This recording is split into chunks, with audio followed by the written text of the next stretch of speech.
करू इच्छिते की एक अत्यंत चांगला असा उपक्रम ते राबवत आहेत. मला वाटतं मागच्या वर्षीपासून हा उपक्रम चालू आहे. मागच्या वर्षी ज्या आपल्या शिक्षिका होत्या किंवा विस्तार अधिकारी होते त्यांच्याशी संवाद साधला होता आम्ही.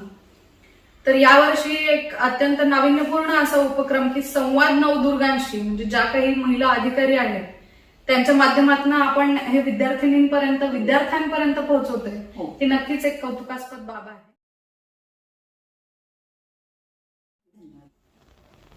नमस्कार. तालुकास्तर उपक्रम संवाद नवदुर्गांशी या कार्यक्रमांतर्गत कर्तृत्ववान महिलांच्या कार्याची आपण आज इथं परिचय करून गुणगौरव करणार आहोत. त्याच अनुषंगाने आज आपल्याला या मालिकेत पुष्प गुंफायचे आहे. यासाठी आज आपण इथं निमंत्रित केलेलं आहे आपल्या तालुक्याच्या गट विकास अधिकारी माननीय समृद्धी दिवाने मॅडम, आणि त्यांच्याशी आज आपल्याला हितगुज साधायचं आहे. नमस्ते मॅडम. गुंफुनी माळ नवरात्रीची करूया आदिशक्तीचा जागर, स्त्री जातीची महती जाणून करू तिच्या कार्यकर्तृत्वाचा आदर. आज या मालिकेतील पुष्प गुंफताना आम्हाला अत्यंत आनंद होत आहे. मॅडम, आपल्या ज्या तालुक्यातील किंवा जिल्ह्यातील कर्तृत्ववान महिला आहेत, ज्या मोठ्या पदावर कार्यरत आहेत, त्यांच्याशी आम्ही आजपर्यंत विविध क्षेत्रात ज्या त्यांनी कामगिरी केलेली आहे, त्यांच्या कार्याची जी ओळख आहे तालुक्याला, जिल्ह्याला, त्या संबंधी आम्ही हितगुज साधलेला आहे. तर आज आपण आमच्याशी संवाद साधावा. मी निवेदिका सुकेश्री वाघमारे आपल्याला एका प्रश्नावलीद्वारे आमच्या विद्यार्थिनीसाठी काही मेसेज घेऊ इच्छितो आम्ही. तर पहिला प्रश्न आपल्यासाठी आहे की आपण आपला शैक्षणिक प्रवास करत असताना आपल्या करिअरची प्रेरणा आपल्याला कशी मिळाली? माझ्या शैक्षणिक प्रवासाबद्दल मी सांगू इच्छिते की माझं 10वी पर्यंतचं शिक्षण MIT अंबेजोगाई येथे झालेलं आहे. तसेच 11वी-12वीला दयानंद सायन्स कॉलेज लातूर येथे माझं शिक्षण झालेलं आहे. BSc ऍग्री आणि MSc ऍग्री या दोन्ही पदवींचा अभ्यास आणि पदव्युत्तर अभ्यास मी कॉलेज ऑफ ऍग्रिकल्चर पुणे येथे केलेला आहे. आणि ऍग्रिकल्चर बॅकग्राऊंड नुसार आपण जाणतो की बरेच जण MPSC UPSC ची तयारी करत असतात. तर तिथूनच मला प्रेरणा मिळाली. तसेच माझ्या कुटुंबामध्ये माझे वडील असतील किंवा सासरे असतील, दोघेही गव्हर्नमेंट सर्व्हिसमध्ये होते, तर ते एक प्रेरणास्थान होतच. आणि जेव्हा म्हणजे पुणे कॉलेजमध्ये मी अभ्यास करत होते तर थोडंसं कॉम्पिटिटिव्हचं वातावरण असल्यामुळे MPSC कडे थोडासा कल जास्त होता. तर यानुसार मी मग MPSC कडे वळायचं. बालपण जे शैक्षणिक प्रवास आहे, प्रायमरीचा असेल किंवा माध्यमिकचा असेल, तर तो एका चांगल्या शाळेमध्ये, MIT सारख्या शाळेमध्ये झाला.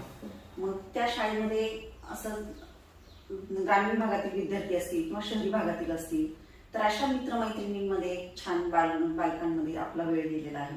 तर त्याच्या काही रम्य आठवणी किंवा बालपणीचा काही एका विस्मरणीय क्षण मला सांगायची. MIT ची ही जी शाळा होती ती निवासी शाळा होती, त्यामुळे स्वावलंबन असेल किंवा स्वयंशिस्त असेल, एक्स्ट्रा करिक्युलर ऍक्टिव्हिटीज मध्ये भाग घेणं असेल, या सर्व गोष्टींचा तिथे चांगल्या पद्धतीने मला फायदा झाला. आणि तिथे शहरी तसेच ग्रामीण भागातील सर्व स्तरामधील विद्यार्थी येत होते. त्याच्यामुळे आणि महाराष्ट्रभरामधील विद्यार्थी तिथे येत असल्यामुळे सर्व प्रकारच्या बॅकग्राऊंड मधील विद्यार्थ्यांशी तिथे संवाद झाला, मित्रमैत्रिणी चांगले झाले. तसेच आमचे शिक्षक जे होते त्यांनी कायम आम्हाला प्रेरणा देत राहत होते. त्यामुळे अभ्यासासहित एक्स्ट्रा करिक्युलर ऍक्टिव्हिटीज मध्ये इंटरेस्ट होता.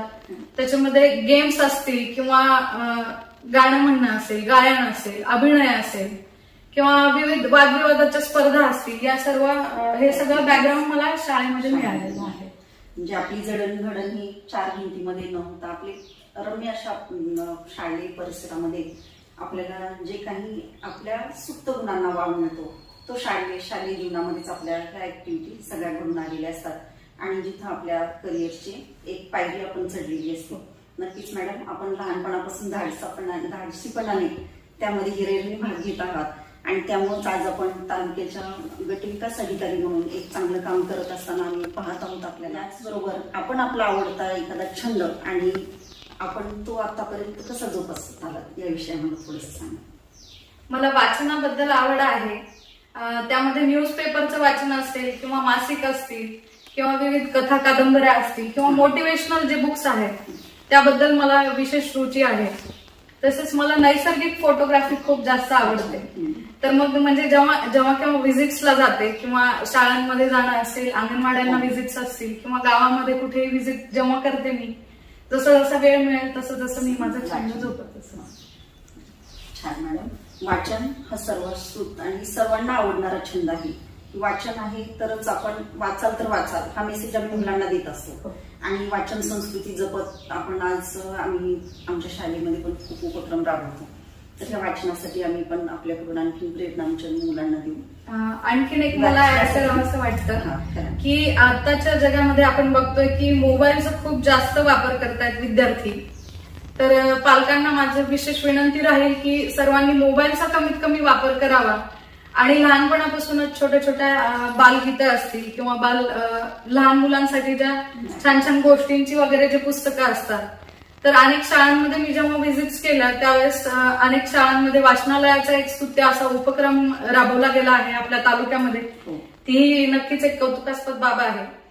आणि म्हणजे शिक्षकांचं तर लक्ष असतं शाळेमध्ये असताना, पण जेव्हा विद्यार्थी घरी असतात त्यावेळेस पालकांनी विशेष लक्ष देण्याची गरज आहे की मोबाईलमध्ये जास्त वेळ न घालवता या पुस्तकांमधनं आपण विद्यार्थ्यांना जास्तीत जास्त कसं रमवता येईल हे बघणं जास्त गरजेचं आहे असं मुलांवर बिंबवणं गरजेचं आहे की ग्रंथासारख्या काळामध्ये ऑनलाईन ऑफलाईन शिक्षण जरी चालू असलं तरी मुलांचं स्वयं अध्ययन खूप महत्वाचं आहे आणि त्या दृष्टीनं वाचन खूप महत्वाचं आहे. छान पॉईंट आमच्यासाठी हा. आणि खूप लहान वयामध्ये आपण मोठ्या पदावर म्हणजे आपलं काम चालू आहे आणि आम्ही पाहतोय सगळ्या खात्यांचे तुमच्याकडे विविध खात्यांचं आहे. शिक्षण असेल, आरोग्य असेल, पशु आहे, ऍग्री आहे, सगळंच आहे. मग याचा समन्वय आपण कसा घालता सगळ्या गोष्टींचा तयार घर आणि तुमच्याच डिपार्टमेंटचा. तर ते आमच्यासाठी एक छान म्हणजे हे आहे. विविध कामं तुम्हाला करावी लागतात. ग्रामविकास विभागामध्ये काम करत असताना अनेक विभागांचा इथे समन्वय साधणं गरजेचं आहे. तर त्यामध्ये जे तालुका अधिकारी असतात, HODs असतात, त्यांचा आणि BDOंचा समन्वय खूप महत्वाचा आहे. तसंच ग्राम पातळीवर जेव्हा काम करतो आपण त्यावेळेस ग्रामसेवक आणि ग्रामस्तरावरील जे इतर अधिकारी कर्मचारी आहेत त्यामध्ये शिक्षक असतील, अंगणवाडी सेविका असतील, आशा कार्यकर्ते असतील किंवा प्राथमिक आरोग्य केंद्रामधील वैद्यकीय अधिकारी असतील, पशुवैद्यकीय अधिकारी असतील, या सर्वांचा समन्वय साधणं खूप गरजेचं आहे. आणि यामध्ये संवाद खूप जास्त महत्वाचा आहे. आता व्हॉट्सअपच्या माध्यमातून प्रशासन खूप गतिमान झालेलं आहे आणि या दृष्टीने म्हणजे व्हॉट्सअपच्या माध्यमातून जरी गतिमान झालं असेल तरी इंटरपर्सनल स्किल्स जे आपण म्हणतो की व्यक्तीशी संवाद होणं खूप गरजेचं आहे आणि व्यक्तीसोबत समन्वय असणं खूप गरजेचं आहे. आणि जेव्हा ग्राम पातळीवर सगळ्यांचा समन्वय व्यवस्थित असतो तेव्हाच तालुका स्तरावर काम करणं सोपं जातं, सोयीस्कर. छान. इतके छान कामाचा व्यासंग आपण छान जबाबदारी यानंतर आपल्या जीवनातील एक टर्निंग पॉइंट कुठला आहे की ज्यामुळे आपण या करिअरकडे या पेशाकडे ओके. जसं मी सांगितलं की म्हणजे जेव्हा MSc ऍग्रीचा अभ्यास करत होते किंवा BSc ऍग्रीच्या लास्ट इयरला असताना विशेषतः MPSC कडे थोडासा कल जास्त होता. म्हणजे MSc ऍग्रीचं ऍडमिशनसाठी जी एंट्रन्स असते त्याचाही अभ्यास मी करतच होते आणि साइड बाय साइड इकडे MPSCचाही अभ्यास सुरू होता. मग त्या दरम्यानच एक ऍग्रिकल्चरची ऍड आली होती. मग दोन्हीचा अभ्यास असल्यामुळे मला ती ऍड जास्त सोपी गेली आणि त्यावेळेस माझा जो पहिला रिझल्ट होता MPSCचा 2013 मध्ये माझं सिलेक्शन झालं होतं ऍग्रिकल्चर ऑफिसर म्हणून. आणि त्यावेळेस म्हणजे पहिलं सक्सेस होतं ते, त्यामुळे तो एक चांगला टर्निंग पॉइंट होता आणि तिथून पुढे मग म्हणजे अभ्यासाचा व्याप मी वाढवत गेले आणि जास्तीत जास्त इन्व्हॉल्व्ह होत गेले MPSC मध्ये आणि वेळोवेळी परीक्षा दिल्या. प्रेरणास्थान कोण आहे? प्रेरणास्थान सर्वांचे प्रेरणास्थान आपले आई वडील तर असतातच. त्यामध्ये माझ्या पतीची साथ मिळालेली आहे. तसेच कुटुंबातील जे सदस्य आहेत, बहीण भाऊ असतील किंवा सासरकडचे जे आहेत, सासू सासरे असतील, यांचं नक्कीच एक खूप मोठा सपोर्ट आहे आणि त्यांची प्रेरणा नक्कीच आहे. या सर्वांच्या प्रेरणेमुळे मी इथपर्यंत येऊ शकले. तसेच प्रशासनामध्ये काम करताना वेळोवेळी वरिष्ठ अधिकारी जे असतात त्यांचं मार्गदर्शन नक्कीच मोलाचं ठरलेलं आहे आणि त्यांच्या मार्गदर्शनानुसार आणि प्रेरणा घेऊन प्रशासनापर्यंत विविध चांगले कामे करण्याची प्रेरणा मिळते. या पदावर काम करताना एक महिला अधिकारी म्हणून आपलं आता घर आणि तुमचं कार्य ऑफिसवर याच्याशी तुम्ही सांगड कशी घालताय कुटुंबाची? जेव्हा प्रशासनामध्ये काम करतो आपण त्यावेळेस मला एक सांगावंसं वाटतं की आपण घर आणि प्रशासन किंवा घर आणि कार्यालय या दोन गोष्टी पूर्णतः वेगळं ठेवणं खूप गरजेचं आहे. बरोबर. जेव्हा आपण प्रशासन किंवा ऑफिस घरामध्ये आणतो किंवा घर प्रशासनामध्ये नेतो, ही जेव्हा सरमिसळ होते त्यावेळेस आपल्या लाईफमध्ये स्ट्रेस जास्त वाढू शकतो. बरोबर. मग मला असं वाटतं की जेव्हा आपण कार्यालयात असतो त्यावेळेस 100% पूर्ण वेळ देऊन कार्यालयीन कामकाज पूर्ण करूनच शक्यतो मी घरी परतते. आणि ज्यावेळेस मी घरी असते त्यावेळेस शक्यतो पूर्ण वेळ कुटुंबासाठी कशा पद्धतीने देता येईल यासाठी मी पूर्णपणे प्रयत्न करते. यामध्ये नक्कीच सासू सासरे असतील किंवा आई वडील असतील, मुलांच्या संगोपनामध्ये या सगळ्यांची साथ मला मिळालेली आहे. छान. म्हणजे आपलं कुटुंबाच्या ठिकाणी आपण पूर्ण वेळ कुटुंबाला देतो जेवढा भेटेल तेवढा. आणि नंतर आपलं या पदाच्या माध्यमातून होत असलेल्या लोकसेवेबद्दल आपल्याला काय सांगता येईल? आपलं पदच असं आहे की ते सर्व म्हणजे शिक्षण असेल, आरोग्य असेल किंवा आणखी तुमची सगळी खाती आहेत ते सगळे लोकसेवेशी संबंधित आहेत. याबद्दल ग्रामविकास विभागामध्ये काम करताना एक जमेची बाजू अशी आहे की जास्तीत जास्त प्रशासनाच्या किंवा महाराष्ट्र शासनाच्या ज्या योजना आहेत ग्रामविकास विभागामार्फत आपण ग्रामस्तरावर राबवत असतो. त्यामध्ये महात्मा गांधी रोजगार हमी योजना असेल या योजनेमार्फत आपण बेरोजगार जे आहेत ग्राम पातळीवरील त्यांना रोजगार देण्याचं काम करत आहोत. तसेच घरकुल योजना ज्या आहेत केंद्र शासन आणि राज्य शासनाच्या ज्या विविध योजना आहेत त्यांच्या मार्फत आपण जे बेघर लोक आहेत किंवा त्यांची कच्ची घरं आहेत त्यांना घरकुल प्रोव्हाइड करतो आपण. तसेच MSRLM अंतर्गत उमेद जी योजना आहे त्या अंतर्गत महिला सक्षमीकरणाचं एक खूप महत्वाचं कार्य आपल्या विभागामार्फत राबवलं जात आहे. तसेच शिक्षण असेल, शालेय शिक्षण म्हणजे जो विद्यार्थ्यांचा पाया असतो तो अंगणवाडी मार्फत आणि शाळांमार्फत खूप चांगल्या पद्धतीने घडवण्याचं काम आपल्या मार्फत होत आहे. अंगणवाडीमध्ये आपण अनौपचारिक शिक्षण आहे, तसेच स्तनदा माता आहेत, गरोदर माता आहेत यांच्या पोषणाचं काम असेल किंवा 3 ते 6 वर्षामधील जे मुलं मुली आहेत त्यांच्या अनौपचारिक शिक्षणाचं काम एक खूप महत्वाचं पाया रचण्याचं काम ग्रामविकास विभागामार्फत होतं. तसेच शालेय शिक्षणामध्ये आपण विविध सांस्कृतिक उपक्रम असतील किंवा ज्या विविध स्पर्धा घेतो आपण त्या दृष्टीने म्हणजे विद्यार्थ्यांचं परिपूर्ण असं शिक्षण घडत असतं किंवा त्यांचा पाया तिथे रचला जातो. तसेच आरोग्य विभाग आहे. आरोग्य विभागामध्ये प्राथमिक आरोग्य केंद्र असतील किंवा उपकेंद्र असतील यांच्या मार्फत आपण गावामधील प्रत्येक व्यक्तीपर्यंत आशा कार्यकर्ती मार्फत या सर्वांपर्यंत आरोग्य सेवा पोहोचवण्याचं एक महत्वपूर्ण काम करतोय. तसेच पशुवैद्यकीय दवाखाने आहेत यांच्या मार्फत गाव पातळीवरील जी जनावरे आहेत त्यांच्यापर्यंत सुविधा पोहोचवण्याचं एक खूप महत्वाचं काम होत आहे. तसेच अनेक योजना आहेत. धन्यवाद मॅडम. खूप सविस्तर आपण याबद्दल आम्हाला सांगितले. कोविड पूर्व कालावधी आणि कोविड कालावधीमध्ये आपल्या कार्यक्षेत्रामध्ये झालेला बदल याविषयी आपल्याला काय सांगता येईल? कोविड ही जी आहे एक खूप मोठी आपत्ती आपल्या पुढे येऊन ठेपलेली आहे. आणि जेव्हापासून कोविडचा कालावधी सुरू झालाय, एकदम सुरुवातीला जेव्हा पहिलं लॉकडाऊन लागलं होतं त्यावेळेस पूर्ण फोकस प्रशासनाचा आणि शासनाचा पूर्णतः कोविडवरच होता. तर त्यावेळेस म्हणजे एकदम सुरुवातीची जी फेज होती की ग्राम पातळीवर कंटेनमेंट झोन्स तयार करणं असेल किंवा टेस्टिंग असेल किंवा कॉन्टॅक्ट ट्रेसिंग असेल या सर्व गोष्टी ग्रामविकास विभागामार्फत करण्यात आल्या. आरोग्य विभाग असेल त्यामध्ये शिक्षक असतील यामध्ये तसेच जे बाहेर गावांमधून लोक आले होते त्यांची माहिती घेणं असेल किंवा त्यांना क्वारंटाईन करणं असेल या सर्व गोष्टींचा आपण अनुभव घेतलेलाच आहे. आणि ग्राम पातळीवर या सर्व गोष्टी आपण त्या माध्यमातून राबवलेल्या आहेत. तसेच आता जेव्हापासून वॅक्सिन अवेलेबल झालेलं आहे त्यावेळेसपासून हा जो फोकस आहे तो आपण 100% लसीकरण जास्तीत जास्त कसं करता येईल त्यासाठी आपला प्रयत्न आहे. आणि प्राधान्याने वॅक्सिनेशन जास्तीत जास्त करता येणं. तसेच आता जे कोणी हाय रिस्क कॉन्टॅक्ट असतील, लो रिस्क कॉन्टॅक्ट असतील या सगळ्यांचं कंटेनमेंट करणं असेल, यांना इतरांपासून सेपरेट ठेवणं असेल त्यासाठी सर्व विभागांमार्फत समन्वय करायला. संधी मिळाली नसती तर आपण आपलं दुसरं कुठलं क्षेत्र निवडलं असतं? माझं MSc ऍग्री झाल्यामुळे आधुनिक शेती कशा पद्धतीने करता येईल यासाठी मी नक्कीच प्रयत्न केला असता. पारंपरिक शेती जोपासणं गरजेचं, शेतीकडे एक व्यावसायिक दृष्टीने पाहणं खूप गरजेचं आहे. आता आपण पाहतोय की आता होणारी अतिवृष्टी असेल किंवा मध्यंतरी आपल्याला दुष्काळाचा सामना करावा लागला. त्यानंतर काही वर्षांपूर्वी मराठवाडा क्षेत्रामध्ये गारपीट झाली. या सर्व नैसर्गिक आपत्तींना तोंड देण्यासाठी कुठेतरी शाश्वत शेती होणं खूप गरजेचं आहे आणि तसंच कलेक्टिव्ह फार्मिंग करणंही खूप गरजेचं आहे असं मला वाटतं की ग्रामस्तरावर असेल जे शेतकरी आहेत त्यांनी एकत्र येऊन असेल कलेक्टिव्ह शेतीच्या माध्यमातून एखादं विशिष्ट पीक पिकवणं असेल किंवा एखादं व्यावसायिक क्रॉप घेणं असेल. म्हणजे आपण पाहतो की मराठवाड्यामध्ये जेव्हा पाऊस खूप जास्त होतो त्यावेळेस सगळ्यांची ओढ ऊस लावण्याकडे असते.